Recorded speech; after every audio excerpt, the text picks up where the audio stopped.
What is going on, beautiful people? I hope you are having an amazing day. Welcome back to another episode of the Thrive Forever Fit Show.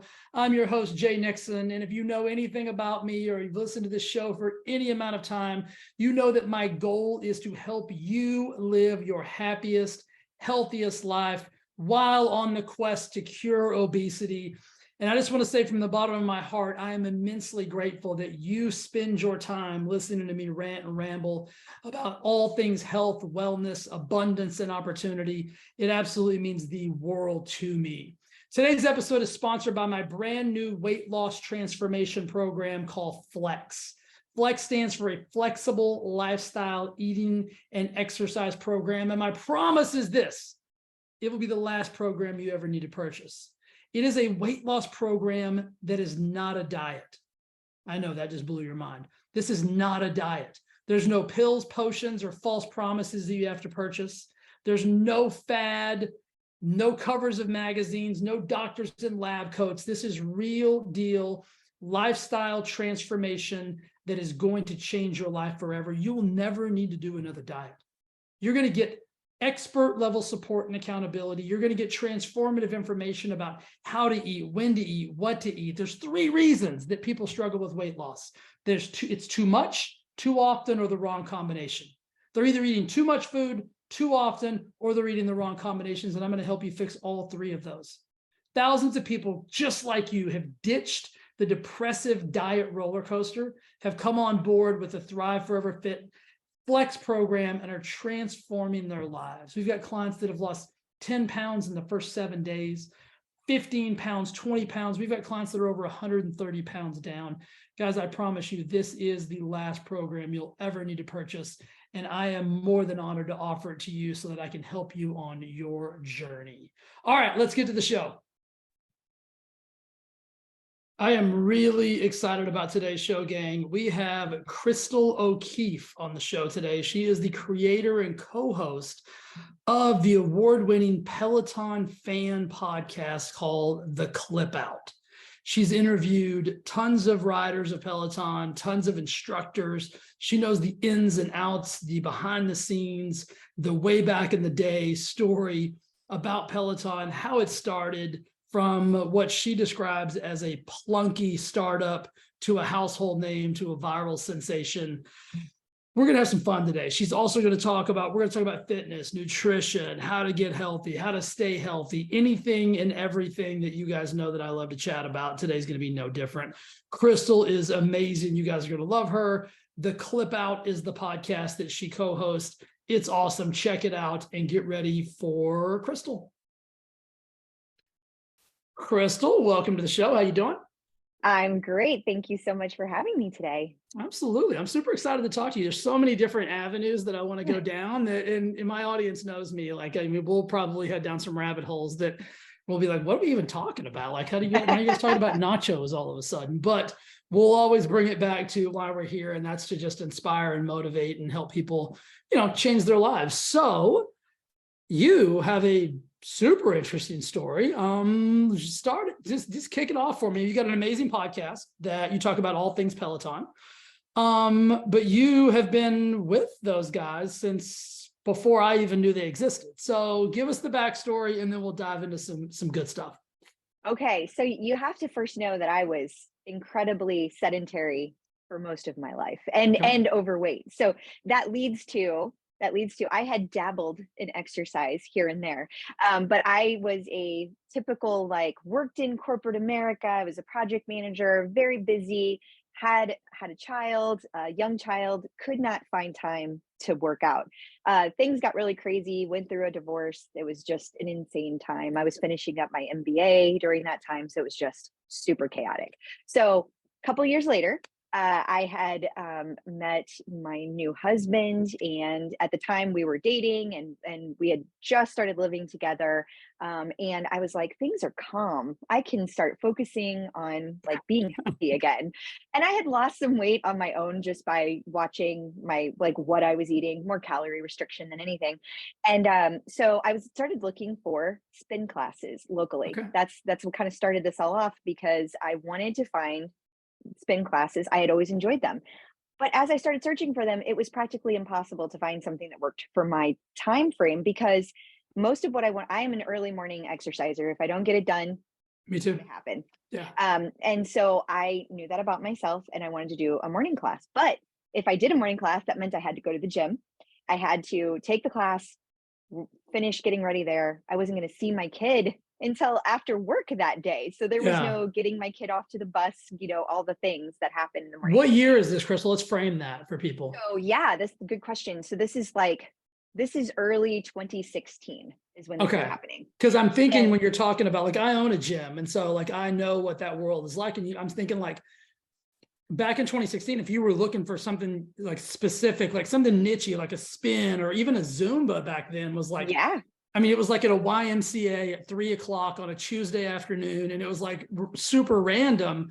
I was living in Texas at the time, but in then moving to California, I think a lot more things were available out here than they were in St. Louis, Missouri. So I can only imagine you were probably like, I just want to ride a bike. Like, and people were like, well, we have 2 bikes and they're not available until next year. All right, go ahead. So 2016. That is exactly right. Yeah. Yeah. So you could join gyms that had those things, or you could go to spin studios specifically, but they were nowhere near where I lived. Right. So now you have a half-hour commute add to all that. So yeah, that wasn't working out. So I started, as I was looking for all these things, because Facebook is good at keeping track of what you're doing. They saw that I was looking for spin classes and they served me a Peloton ad. And I was like, what is this? I love technology. Like, if you want to get me to try something, technology is the way to go, always. And so I was instantly hooked. And it took me quite a while to convince my about to be husband that this was going to be different, because I had an elliptical that I never used. Like, I never used it. It had like an inch of dust on it. He was like, how is this different exactly? Listen, insert treadmill, insert like any kind of exercise equipment that most people had at home back in that day and age. Like, it was just a dirt collector, or it was ended up in the garage, or you try to sell it at a garage sale. It was just a pain in the butt. So I get where he was coming from. You're like, okay, here we go. Now we're building a gym. Be clear, he was like, it's your money, like, if that's what you want to do, you do that. I just don't get it, Right. So, but it was a big purchase, so I wanted both of us to be, on board with it. So eventually we actually decided to sell the house we were in and move to a new house. And so we came up with this solution that, like, if we got what we were asking for the house, then okay, that was a no-brainer. We could get the Peloton and I could order it to have it moved to the new house. So like, we didn't have to move it from one place to the other. I thought that was a great solution. So luckily we got like 3 offers the first day, and one of them was in all cash. So I was in. I got exactly what I wanted, and I got my Peloton in July 15th of 2016. That's when I got my Peloton. This is going to be a stupid question, but I think I got my bike like in 2020. Okay. And I might have known about them for maybe a year before I got my bike. Maybe, but I'm in 2016 and I'm a fitness guy. Like, I've been in the fitness space since I was like 17 years old. If you would have said, hey, Jay, Peloton, I would have been like, we're not even speaking the same language, or I don't even know what you want. So you back in 20, and this is gonna be stupid. You could buy the bike back in 2016. You could, but you had to buy it online, sight unseen, because we're in the middle of Missouri. There's no Peloton store. In fact, when we started the podcast, I didn't even know how to say Peloton because I'd never heard the word. So I know that that's really embarrassing and very much like I'm in the middle of it. I was like, we called it like Peloton. I don't even remember how we pronounced it. I've heard it pronounced like a myriad of ways. And so, like, don't be embarrassed by that. I just call it my Pelly because I'm always afraid that I'm going to say it wrong. And so I abbreviate, I give everything a nickname. So I've given it a nickname as well. That's great. That's awesome. So we get the Peloton, and I instantly take my first class. Like, they literally plugged it in, and the next live class started in 20 minutes, and I jumped on. Like, I was like, I'm in. Okay, pause. Like today's bike versus 2016 bike. Yeah. Or is it drastically different? Like, so the interface was drastically different. It looked very different than it does today. There was a leaderboard, so that looked the same, but there were like metrics of what your resistance was, what your cadence was, and your output. That's it. There were no high fives. There was no power zone. There Okay. was no, like, it just looked very basic, Was the instructor level the same? Because like now it's like a party. Like when you go on and you ride with like one of your favorite, instructor, it's like Exactly. was it like that then, or was it? It was. Okay. And that's what I was so excited about, because I wanted this engagement of like, this person's right in front of me. This is what I was looking for. And instantly I had so much fun. Like, I loved it. I was like, this is the best thing ever. Also, it was very humbling because I thought I'm strong. And then I Right. rode with, you know, 600 people, because back in the day 600 people was a lot of people on a class. Now that is very different time. But yeah, then I was very much at the bottom of the leaderboard. I had crazy low output. I was like, whoa, this is like, I have so much growth to do here. And so I was really excited. I felt the same way. I wrote my first ride. I want to say it was like with Kendall or something like that. And she was like, okay, you stand up and ride, get out of the saddle. And I'm like, I feel like a baby deer. Like, I don't even know how to do this. Like, I'm Exactly. standing up and I feel like, I don't even know this. I feel so again, I should not be this uncoordinated. I should be able to hammer this. I remember, and then quick story, you're going to think this is hilarious. I couldn't get my shoes out of the clips, and I had to literally leave my shoes in the clips. And I walked in to tell my significant other, Lori, I'm like, babe, I've been stuck in the Peloton for 27 minutes after my ride was over. Because you couldn't get, yeah, I couldn't get out. It's totally common. I did the same thing. I was like, okay, I give up. I'm just leaving them there. Just leave them. I was like, I am a moron. Like, this bike is way too, like, it was super. You said humbling, and I just had a flashback to thinking like, this is way over my head. And I'm not telling anybody about this. Now you just told everybody. Right. Yeah, it was very, very humbling, but I also loved it. Like, yeah. I loved it. And I loved that I could do it on my time. Like, that was just amazing to me. Also, at the time, talk about differences, there were 13 instructors. There was no app. Okay. It was called Beyond the Ride at the time. And all they had was some strength classes. And it was very, very basic. And somewhere in 2017, that's when they started doing yoga classes. Okay. So, I mean, it's a whole evolution. I could go on and on about that. Oh, but now, I mean, they have, I mean, you can, anything and everything. Like, Lori does, every Sunday, like, we walk from our house to my actual studio, and she does a Peloton workout in my studio with her headset in and watching the video and the whole 9 yards. So yeah, she absolutely loves it. So yeah, they're super, I mean, updated as of today based on what they used to be. 55 instructors now, which is just mind blowing to go from awesome. 13 to 55. Yeah. Now, a question: Are any of the OGs, like back in the day, are they still doing it? Most of them are. Most of really? them. Yeah. The very first instructor Peloton ever hired was Jen Sherman.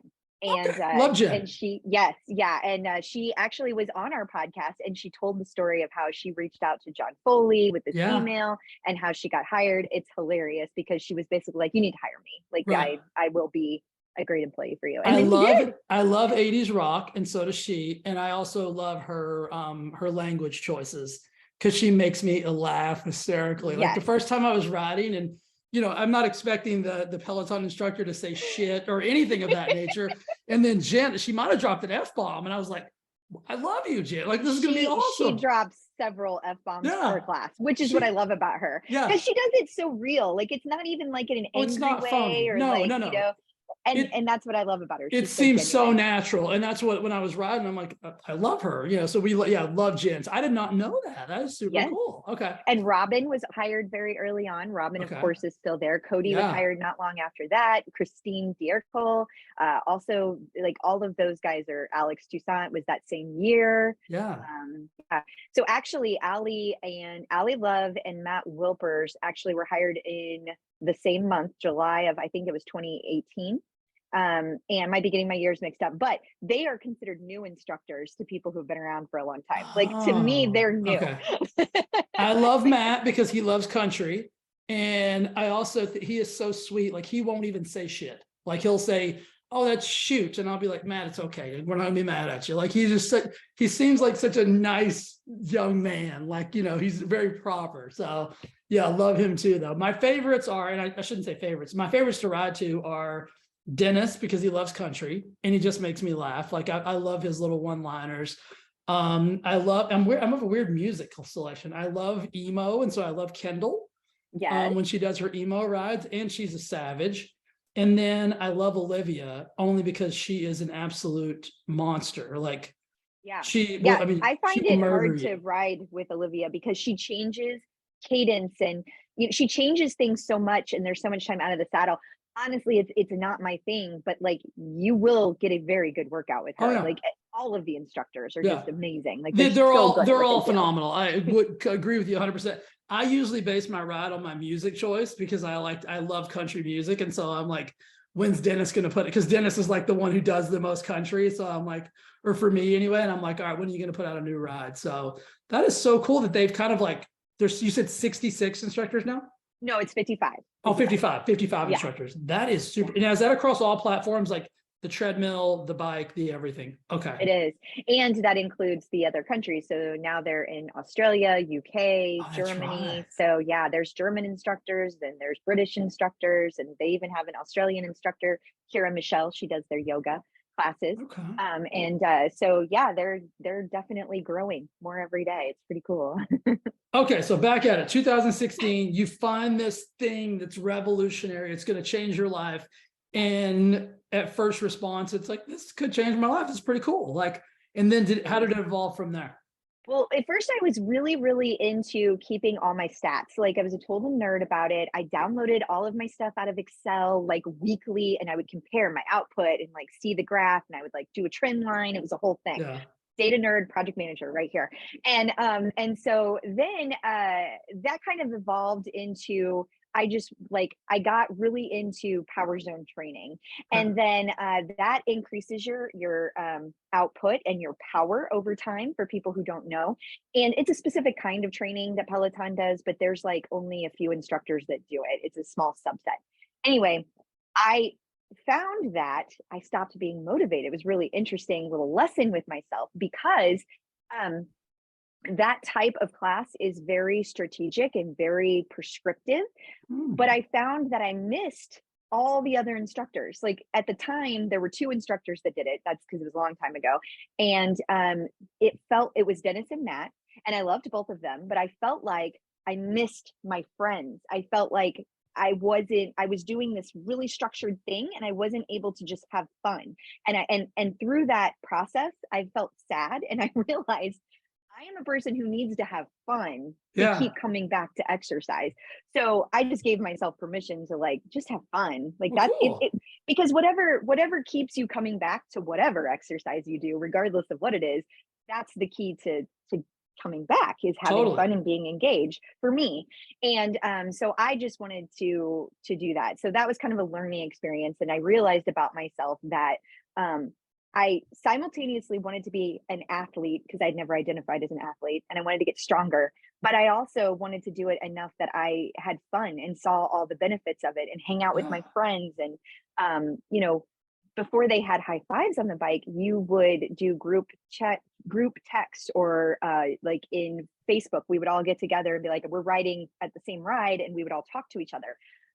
And well, also, there were times everybody took the same classes. 6 a.m. live in the morning used to be a big time, and everybody would ride 6 a.m. Eastern, and we would all be talking to each other offline while we're riding. And it was just really, really fun. The camaraderie really, really sucked me in to Peloton. It's like, I think some people experience it with like religion or church where they have this sense of community. Some Yeah. people feel it in different gyms they've been to. For me, I'd never experienced anything like it, like a place where all over the country I had friends suddenly. And if I didn't show up on the bike, people would be messaging me like, is everything okay? Like I had never experienced anything like that. Yeah. So So it was kind of, it was accountability as well. Like you felt supported and accountable to this group of friends. yeah. And somewhere along the way, and I don't remember exactly what year this was, I started realizing that, they started adding all these different modalities in. So that was kind of part of it. But I wanted to get strong. And we started having our podcast because we started the podcast in 2017. So May of Okay. 2017. So July of 2016, I get the bike. July of 2017, we start the podcast. And then I was all in on the community, by the way. I went to the homecoming events that they used to call them HRIs. They used to be called Home Rider Invasion. I would go to New York to ride a bike that I had at home and meet all the instructors. And I thought it was the best thing ever. Okay. So you were all in. Now, let's pause really quick. I want to get a little touch on the podcast. Like, are you sitting on your bike one day thinking like the world needs a Peloton podcast, or like, how does this get created? So funny story. My husband has a radio background. Okay. Okay. And he has his own podcast. He's had it for like 8 years at this point. It's all about movies, and he loves it. Like, it is a huge creative outlet for him. And I had this really button up job that I was working like 70 hours a week at the time. And I was just like, you have so much fun at your day job, and you have this amazing fun outlet. I need to find something like this. And so we were driving, and I remember this so well. We were just driving along, and he was like, well, you should start a podcast. And I was like, what? Like, what would I even talk about? Right. And he was like, the bike you won't shut up about would be great. And I was like, I can't imagine talking about that bike for an hour a week. And he was like, he said something very colorful, but I will just say, he was like, if you only talked about that bike for a week, I would be so happy. So he starts, we get home and he searches for it. He's like, there's no Peloton podcast. I totally think you should do this. There's a hole in the market, and somebody out there is already thinking about this idea. If you're going to do it, you need to do it, or you're going to be kicking yourself that you didn't. So we decided that day we're going to do it. And that was like in March of 2017. We went to our first homecoming in Home Rider Invasion, May of 2017. And I interviewed Matt Wilpers. He was the very first guest we ever had on the podcast, and got to meet him in person. Sweetest guy ever to say yes, by the way, because he had no idea who the heck I was. Right. And then we met a whole bunch of the instructors, a whole bunch of people from the community.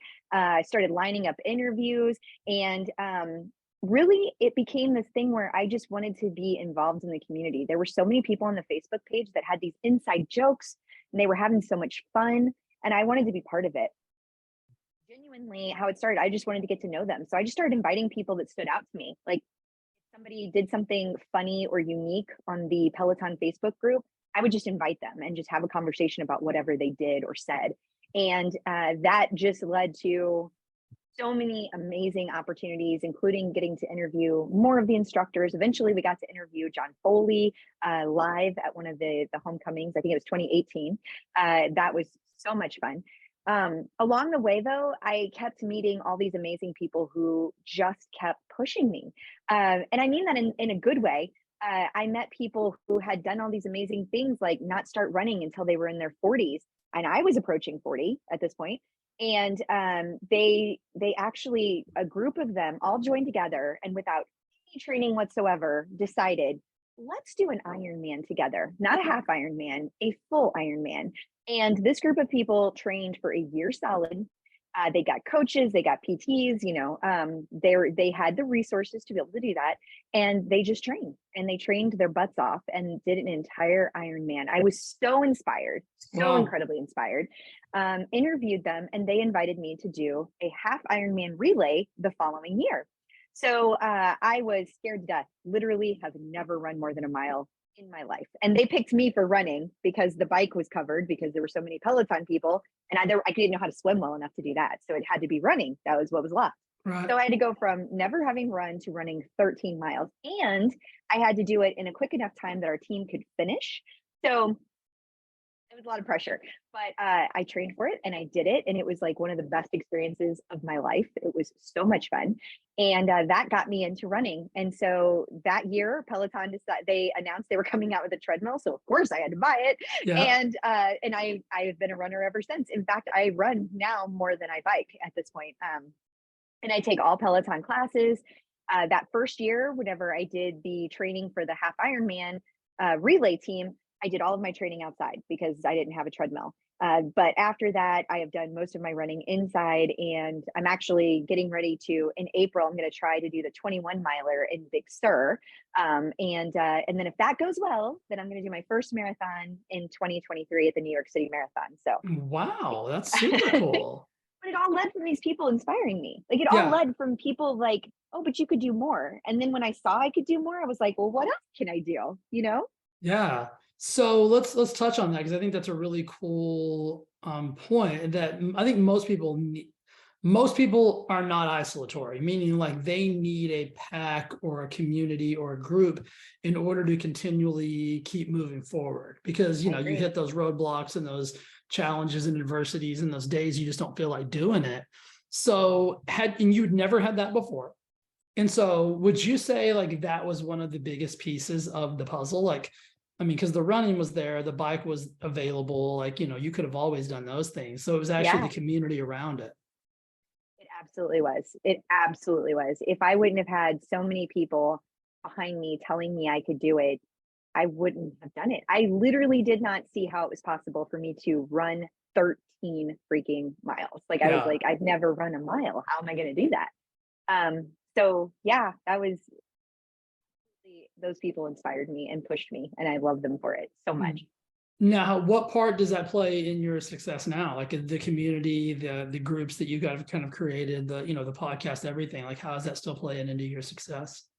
Well, it's so funny because now when I go on vacation anywhere, there's always people that we know from the Peloton community. So we always have a meetup. Like even if it's a 3-day weekend, like went to went to Philly a few weeks ago and I ended up seeing a friend I haven't seen in person since 2018, but we've been friends since the beginning. We got our bike the same month and we've been friends since then. And that community is what drives me. There are days, and I'm sure you feel this way with being a business owner, doing a podcast. There are days you're just like, why do I do this again? Like you're just, it Yeah, takes a lot out of you. It takes a lot out of you. And totally. for me, what fills my bucket, so to speak, is the people. It's the connections. It's the people that are like that we made them laugh when we had an episode, or I'll post a progress photo and talk about my workouts, and that inspires somebody else. And then vice versa, they talk about something that they're doing, and that inspires me. That's what fills my bucket, is that those connections with people. I just think it's amazing. Cool. And so is that kind of the main focus of the podcast is it's really inspirational, really like motivational around the It's Peloton more community?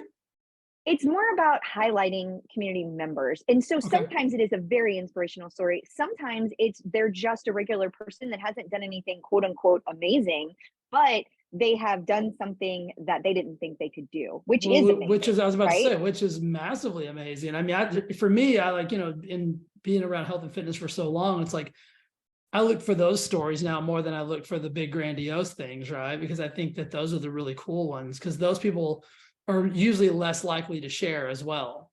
Absolutely. Like a lady that we emailed just or emailed, I don't know where that came from, that we interviewed a couple of weeks ago. Her name is Melissa Call. She is a Peloton user for sure. But the thing that stood out to me about her was that she wanted to be a songwriter and she wanted to be a singer. And she moved to New York to work on Broadway, and she like works backstage with costumes and helps the kids and stuff on Wow. Broadway, and is also a Peloton rider. So like it's an amazing story, and hearing her background and how she made those choices is amazing and inspiring, but not necessarily about fitness. So we tell those stories, like we tell Yeah. stories that just and and then we also do a news segment every week. You would be surprised how much there is to cover about all the instructors, what they're up to, what the company is up to, what's going on financially, what's Yeah. going on with all the things. So we touch on everything. Well, let's touch on that. So what do you see? I mean, we're moving into 2023. Are there any things that you can share with us that is on the forefront for Peloton? Like what's new Sure. and exciting? So I definitely do not have any insider secrets. Let me just say that. And I am not affiliated with Peloton. I will tell you that they opened up the studio this past year to be able to have people back in the studio, which was awesome. Obviously, COVID had put a stop to that. So it was really Mhm. exciting for people to be able to go back. Right now, they're only open for people to come into the studios on Friday, Saturday, and Sunday. I do know that they're going to be at least adding Thursday next year, and we're hoping for even more days later in the year. So that looks like Thursday in February. gets added. And then they, of course, came out with the rower this year. I Mhm. got the rower. I was one of the very first people in St. Louis to get the rower, and I love it. I have so much fun with it. And here's a funny thing. I'm actually, for the first time ever, at the top of the leaderboard. I have always been at the bottom, but for some reason with rowing, I am closer to the top, which is just goes to show you never know what Yeah. your sport is. But anyway, I digress. The rower has been a lot of fun. New instructors have popped up with the rower, they keep adding new features to the app. There has been new stuff. We also are getting hints that there is going to be a new pricing structure coming out for the app specifically in 2023. So right now, there you pay for the app. If you don't have a piece of equipment, you can buy the equipment, and there's also a monthly fee to access everything. But if you wanted to just have the app and not a piece of equipment, there's another fee that you can pay, which I think is like $12.99. So it looks like they're going to be changing that pricing structure going forward. And so they're going to have some kind of like plus kind of offerings where it's going to be, you can have a flat amount that you pay that gives you all the access to, let's say, the bike for a certain number of hours. But then if you want to have and the tread and who knows, maybe the rower, then that's going to be a certain fee. We don't know what any of those fees are going to be yet. We just know that that pricing structure is changing. And of course, the leadership has changed dramatically in the last year. Basically, the shares all went really downhill after COVID started to come to an end. And so they asked John Foley, who had been the CEO and founder, to leave. They brought in a new CEO, Barry McCarthy, and then a lot of the top management level that had been there since the beginning, they had asked to leave and have new people coming in, or they left on their own and they have new people coming in. So it's actually been a very tough year for Peloton. There has been a lot of layoffs. It's been a very sad time for the community and for the people who work there. But they seem to be very laser focused on growth this year and coming back fully. And it's been fascinating to watch the business aspects of things. So I've been very, very caught up in all of that this year. Yeah, no, I mean, I'm fascinated with that aspect of it as well. That was leads me to my next question is from a growth perspective. I mean, that's a big word, right? It's like, are we trying to sell more bikes? Do we want more just global users just from the app? Like, I know you don't have any inside details, but like, a lot more than me and my listeners. Like, what do you see or what do you know anything about? Like, what does growth mean to Peloton? Like, what are they trying to do? That's a great question. Right now, they just want to be stable. They want to be cash flow stable. They want to be net. I think it's net income where they're at least cash flow neutral and net Okay. income neutral. In 2023, I believe there is hope that they are going to be net income. I think it was gross income positive in 2023, fiscal year 2023. Now their fiscal year starts in September, so they're already a full quarter into their fiscal year for 2023. Yeah. And that's what they're hoping for. And they have changed a lot of things. For example, now you can buy the bike on Amazon. That was never a thing before. They have had bikes for sale in Dick's Sporting Goods, never a thing before. Now you are able to also get things from Amazon UK, and the Germany partnership is going to be happening anytime soon for Amazon Germany. So people can order their bikes online now, and it's really interesting to see that how they're doing the financial model with that. Because Amazon buys all those bikes up front and then sells them. So they have to pay Peloton for those bikes up front, but it doesn't become a subscription until Amazon sells the bike. So Right. it's interesting to see what that does to their earnings report. And this next quarterly earnings that we see will be the first time that we have seen what the results of that is going to be. But they have reported that the partnership has been doing very, very well. I believe that the Dick's Sporting Goods partnership has also been doing very, very well. And I think that's smart. And they also started putting Peloton bikes in all the Hilton hotels across the country. My And next that was question was going to be hotel partnerships because we travel quite a bit, and I know that they've had a partnership with like Weston, and that brand of hotels. So now they're moving to move into one with Hilton. And I think it was a very crazy number. I think it was like 180 hotels by the end of this year. We're going to have Hilton hotels. We're going to have Pelotons in them. Yeah. And when we were in Philadelphia, it was a Marriott, but it was owned by Hilton, and they had the Peloton bikes. And the one we stayed at in Atlanta, which was a Hilton, and they said they had a sign up, and it was like, we will have Peloton bikes by the end of the year. So we missed it by like a week. I was just in Philadelphia, and we stayed at the DoubleTree for an event, and they had 3 bikes in the gym there. And I don't know what affiliation DoubleTree is. I don't know if that's Hilton. I don't know. Yeah, Yeah, I'm not sure. No clue. But it's the first time first time I've stayed in a DoubleTree in a long, long time. But I did not expect them to have Pelotons in the actual gym, which I thought was pretty cool. Yeah. And that actually comes from their purchase of Precor. The people who have been working on Precor Peloton commercial are the ones that have been driving that partnership. So okay, it's been pretty exciting to watch that. I think that's interesting and fascinating for me as a business owner, like what you said about like trying to get cash flow positive, like because I think the average consumer, to no fault of their own, probably says, well, oh, they got to be gazillionaires. I mean, they're making so much money. It's ridiculous. Like I can't believe they charge that for a bike, or they charge that for a subscription. Like, guys, I want you to hear that again. Like, it's running a business is challenging. It is. And it sounds easy. Like you charge people a certain amount, and then you sell it, and then you get the money. But there's all these things that you had to pay for to do that. So it's not like somebody gives you $1,000 for the bike and you get to keep all $1,000. Right. You have to pay for all the things that went into making the bike.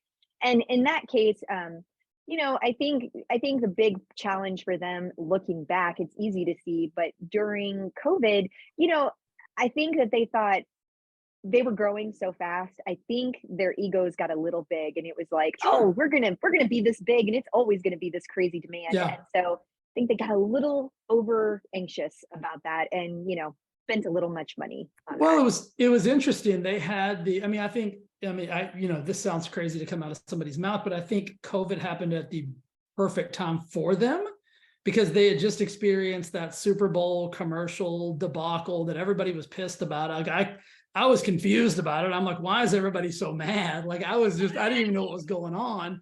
I don't watch a lot of TV. I didn't even really pay that much attention to it. And then COVID kind of hit, and everybody's like, we forgive you. Forget about that commercial. My bad. Can I get a bike? That is exactly what happened. And it was like perfect timing for them. Who knows what would have happened if that hadn't have transpired? But I agree with you. Then things got really good. And, from a forecasting perspective, like I like to do, I'm thinking, this isn't going to last forever. Like we got to figure this out. And then like, how are we going to manage once this kind of dies back down?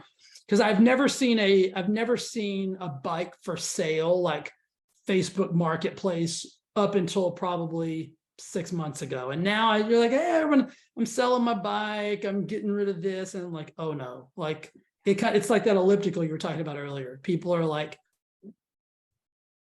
it is. Yeah, it is. I mean, there's still a lot of people that love their Peloton oh bikes. my gosh, yeah. But there were also a lot of people that, yes, Peloton was the magic thing for me. That doesn't mean it's going to be the magic thing for everybody, And so that's just, some people it's the elliptical, and they can't understand why I had an inch of dust on mine, but it happened. But I'm like you. Like, I mean, I think variety and fun and everything is necessary. Like for me, like I actually own a physical gym. Like I can walk to my gym from my house if I want to, and across my office is my Peloton bike. Right. It's like, there's reasons to have everything. Because like sometimes I'm sitting at my desk and my brain's not working correctly. And I'm like, well, I'm going to throw my shoes on. I'm going to do a 20-minute ride and just get the noggin, working. It's like, it can be therapy for me. Sometimes it can be like, just a mental reset. It doesn't even have to be like, I don't have to go in there and crush it. Like sometimes I just like, I go on a dentist ride and I don't even do what he says. Like I just ride the bike and listen to the music, and I laugh at his jokes and all of that. Like I'm not one of those people where I feel like, well, if he says stand up, I have to stand up. Or if he says go to, 80, I have to go to 80. Like I'm just going to cruise, have some fun, listen to some good music, laugh at his jokes, and move on. That's honestly the best thing about Peloton, regardless of what your level is or what your interest is. There's something for everybody. I mean, it doesn't have to be the bike. It could be riding, or it could be running. It could be rowing. It could be yoga. It could be Pilates. But there's something to meet you wherever you are. Yeah, And if you want to be the person that listens to everything they say, great, go do totally. that. If you want to be the person that just listens for the music, Yeah. great, do Or that. or both. Sometimes Yeah, sometimes you want to win. Like sometimes you're like, I'm gonna win this ride today. And sometimes I don't even look at the leaderboard. Like I could care less if I'm in last place or where I'm at. So like you can do both. Like you have permission, you give yourself permission to use it for whatever you want to use it for. Right. I think that's exactly. probably a message that you would prescribe to as well. Now tell me Absolutely. about the treadmill a little bit before we move on, because I've never used the treadmill and the running app and all of that jazz. Is there everything from walking to holy shit, like this is gonna be hard? Like is Oh it yeah. everything? Yeah. They have walking, hiking, running. They have endurance runs. They have hit runs. Okay. They have thing. And I got my treadmill day one. Like as soon as I could order it, I ordered it. It took a year to get it because back then, a Yeah. whole nother story. I won't go into that. I was not a happy camper how long I had to wait for my treadmill. But they had such a demand for them. I got the Tread Plus. So that's the one with the big slats. It's ginormous. It's also the one that got recalled because sadly there were some injuries with the and one death with the Tread Plus. I can tell you why I haven't gotten one, and is because my theory is, and I don't know this for factuality, that they partnered with Woodway on that first, or it's a Mm. version of if you know what a Woodway treadmill I is? know exactly what it is. Yes. Okay, because they had those same slats, and I love a Woodway treadmill. So when it first came out, I was just looking at it online. I'm like, I think maybe it's not a Woodway. So if it's It's not, not. please, It's not. yeah, okay. But it looks like a Woodway treadmill. Like it has the slats, and I'm like, that is For a awesome. third of the price. For a third Yeah, of the price. That was what 100%. was so exciting And about I'm it, like, right? this is so cool. And then when I went to actually order one, it must have been after the recall. And I'm like, where's my Woodway knockoff? Like whatever. And it was gone. And I was like, oh, I was so bummed out. Like, It's been really sad. And honestly, as a Peloton user, even up until they had a really long window that you could return it. It was 2 years that you could return it.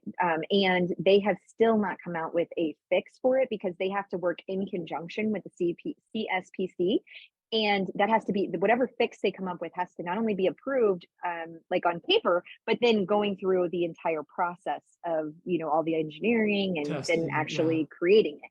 So that's still in progress. And this year in November, which was the deadline, they came out and said, we're going to give everybody 1 more year. If you still want to send it back, they will have to pry it from my cold, dead hands. I Yeah. love my Tread Plus.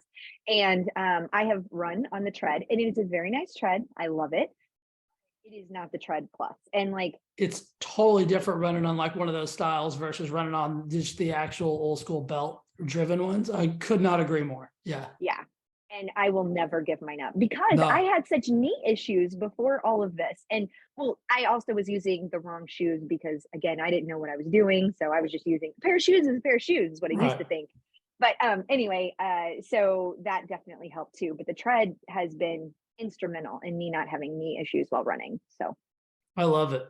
Yeah, I'm with you 100%. If you decide to sell it, call me first or send it back. no way. So let's before we go, I want to get into some, I mean, I'm going to say dirt, but it's not dirt. Like, let's talk about the instructors. Like, you've got an opportunity because I think this is what people are like, well, cool. Like, because you said a while ago, like Matt was so sweet and so awesome. I think, it's almost like TV, right? You get this interpretation of what this character is like. And then are they really like that? Are they really that bubbly? Are they really that funny? Are they really that like, so give us some like cool stuff about some of the instructors where everybody would be like, okay, cool. I love that about that person. First of all, I have not yet met an instructor that did not come across exactly as they were on the screen. Good. So I I just want to say that across the board, everybody has given that same vibe that they give. I will also say, as time has worn on, they have become complete celebrities, and it is so much harder to get to them than it used to be. Oh yeah.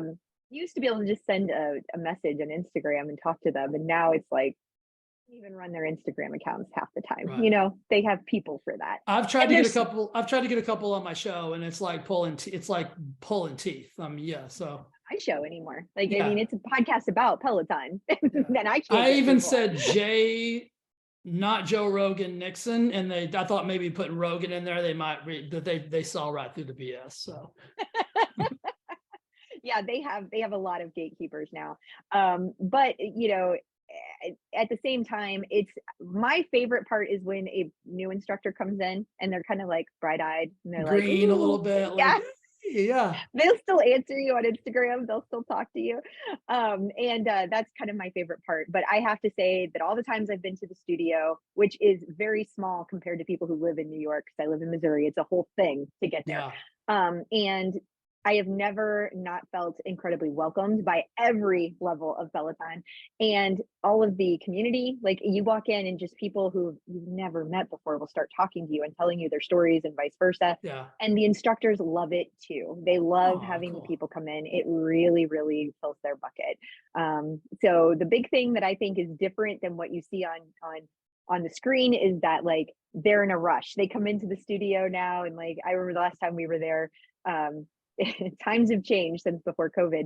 And Cody came into the room and he was like heads down. Like, he had that celebrity vibe. You know what I'm talking about? Where he had like the hood up and he was Right. just like walking through really fast, like, don't talk to me, don't talk to me, don't talk to me. Not because he was being rude. He had to get to a class and he couldn't, I mean, there weren't even that many people in the room, but he couldn't get Right. distracted. That's different than what you see on the screen. But Yeah. it doesn't mean that he's not a very nice Oh, person. totally. Yeah. I mean, He you is, get yeah. that for Yeah. sure.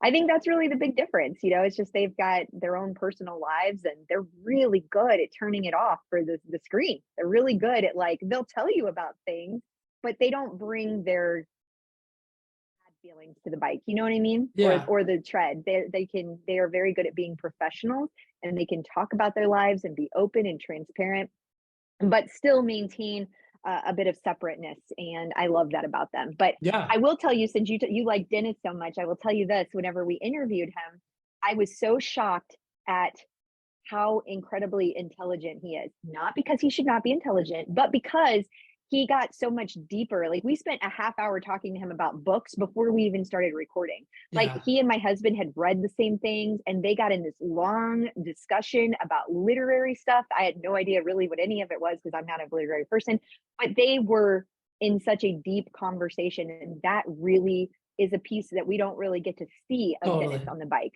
So I really enjoyed that. And I thought that was really cool. And a lot of people, I don't think, have ever gotten to see that aspect of him. Yeah. So that was cool. I make my decisions like I'm always like, I think I could be friends with that guy. Or like I couldn't be friends with that guy. I think I could be friends with Dennis. Like, he seems like he's funny, but he's also smart. He's super witty. Like, I like his one-liners. Like, I think he and I would be bros. That's cool. I really like that. So before we go, what is the difference?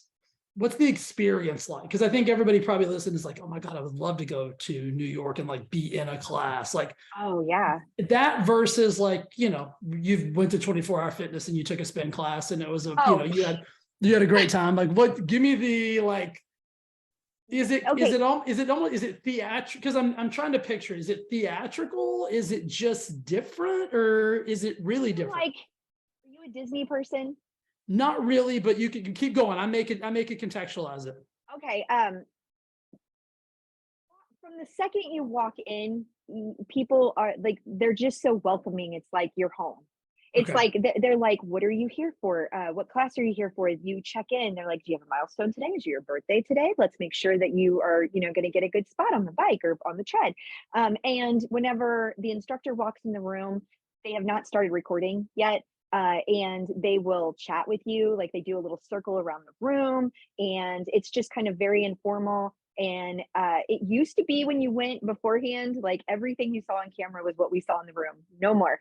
Now there are cameras and lights, and there's 6 people talking to you through the walls, and you have no idea where they are. And they're like, okay, places everyone, and here's what we're going to do. And they give you a whole rundown. It is very much a production. But Okay. having said all of that, like, they keep it real. Like, Yeah. I did a yoga class with Mariana Fernandez, and she was actually substituting for Ross Rayburn that day. So I didn't know that I was going to get to meet her. And I had the opportunity to, like, see her. It's a long story, but we ended up going to this fashion show thing that Logan Aldridge was doing called Runway of Dreams. And so she was at that event. So I got to meet her briefly that night. So 2 weeks later, she walks into this room and she remembers me. She's like, "Oh my God, you came back to New York." And she like stops and gives everybody in the room a hug. She insists on taking a picture before. She insists on bringing out all the camera people. We all take a picture together. It's so much love in the room. Like it's Okay. genuine love. They love what they do. I took a run that weekend with Adrian and DJ John Michael, who I love DJ John Michael. I love his energy. And just kept saying like, "Man, I was in such a bad mood before I got here. You guys are bringing me life. Like, I'm so glad everybody's back in the studio." And he insisted on taking a picture with everybody there, one big group picture. Aw, um it was just really nice. Like they genuinely love the people that come in. We give them energy just like they give us energy. that's And cool. so it is like seeing your favorite characters at Disney World, though. Yeah. That's what I would say to say. Is it intimidating at all? Because it sounds like to somebody who maybe is like, I mean, you're pretty seasoned at this stage, right? So it's like, I know what I'm doing. Like first time, like walking in and you're like, oh, Yeah, it is because it's a two-story building, and so I actually did a walkthrough for our blog for our website because I was like, "This is are all you there need to know." multiple classes going on at the same time? I mean, obviously, but even that are being produced and Exactly. okay. Yeah. When the day I was there, the rower had not been announced yet, and like it had been announced, but it hadn't like come out. Like you could not buy it yet. Right. But one of the brand new rowing instructors, Katie Wong, was there, and she like pops out of this room. She was in there. She was doing like content that hadn't even been released yet, and she pops out and like takes a selfie with me because that's just the kind of people they are. Oh, that's cool. And but yeah, it is intimidating a little bit. I think that the biggest piece of advice that I can give people if you've never been to the studio is just talk to the people in line, talk to the employees. They are all so nice. I have never met a bad, like a mean person at Peloton Studios, whether it be a person visiting or one of the employees. Everybody is so nice. Everybody wants to talk to you. It's amazing. That's cool. Do you have any plans to go back? Oh yeah. I will go back to as often as I can, but it's really hard to get into a class now. Like really hard. That was gonna be my next question is like, do you have to like sign up like 6 months in advance or You have okay. to sign up 6 weeks in advance. Classes go on sale Monday at noon Eastern for 6 weeks from now for that Friday, Saturday, Sunday time frame. Okay. And they sell out in less than a minute. It is harder than getting concert tickets. It is so hard. What's the fee per class? The fee per class is $35. That's it. That's awesome. I'm glad they did because I mean they could easily double that and people would pay it, triple it and people would To pay be it. honest, I really thought they would when they came back. I really thought they would, and they didn't. But now it's tough because the people who live closest to New York get in all the time. People who live far away, Sure. it's really hard for because you can't book your flights until you know. Well, yeah, I mean that's a challenging thing. It's like, hey, where are you going on vacation? We're like, well, I'm going to New York, but I don't know when, and I don't know. Yeah, so okay. Wow, Yeah. very cool. That is super cool. All right, let's talk about the podcast really quick, so everybody can make sure they follow, listen. Because I mean, I know a lot of my listeners love Peloton, have bikes. Your handle is Crystal. Clip Out Crystal. Okay. And the podcast is called Clip Out. So you clip out and then you find out what's going on with Peloton after you do your class. That's the thought process. Yeah. And so you can find me on Instagram. You can find me on Twitter, leaderboard, Clip Out Crystal, and the website, theclipout.com. There's all of our past episodes, and you can search for if you're looking for somebody in particular. It's a great way to learn about the company or any That's instructors you super want to know cool. about. And I'll link all that in the show notes, guys. You don't have to Okay. write, you don't have to write all that down. Like if somebody's frantically writing, it'll all be in the show notes. Guys can see if you missed something, send me a note and I'll give you all Crystal's handles and the podcast and the whole 9 yards.